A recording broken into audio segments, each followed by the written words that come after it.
Ahmed Miktar, salam alaikum. Salam. Donc, vous êtes l'un des invités de la 4e édition de la Foire musulmane de Bruxelles, dont la thématique cette année est Islam et réforme.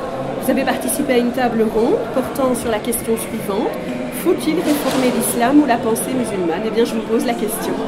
En réalité, notre table ronde, elle pose une question, mais en même temps, elle nous met dans un cadre de discussion sur le sens même et le concept de la réforme.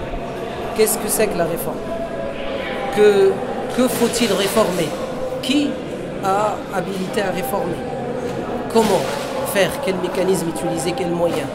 Pour quelle finalité? Ça tournait autour de ces 5 questions qui sont très importantes. Après, bien sûr, on a un moment divergé sur certains points, mais on a convergé sur le fait qu'il s'agit là d'une réforme, c'est-à-dire d'une revivification, c'est-à-dire d'une évolution. On est à la quête d'évolution et non pas sur la quête d'adaptation. On ne veut pas adapter parce que l'islam est de nature adaptable. Donc, ce qu'il faut faire maintenant, c'est travailler sur les mécanismes et les moyens qui permettent cette réforme pour pouvoir vraiment faire en sorte que cette adaptation au contexte dans lequel nous sommes, ce qu'on appelle le fait d'adopter et de s'adapter. Il faut utiliser des moyens pour le faire. Et c'est sur ces moyens-là qu'il faut travailler. Et ceux qui doivent travailler, ce sont nos intellectuels. Très certainement, certains intervenants, ils ont parlé dans la globalité du monde musulman, alors qu'en réalité, il faudrait traiter le sujet de ce que nous sommes en Occident et surtout en Europe et surtout entre la Belgique et la France, puisque autour de la table, il y avait des gens de Belgique et de France et d'ailleurs.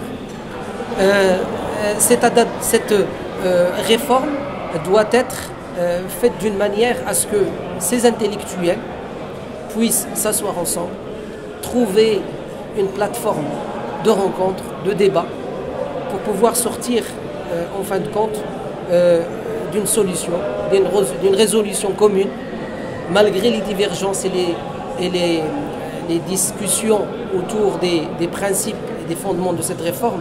Il reste toujours une convergence. Cette convergence, c'est le respect de la diversité.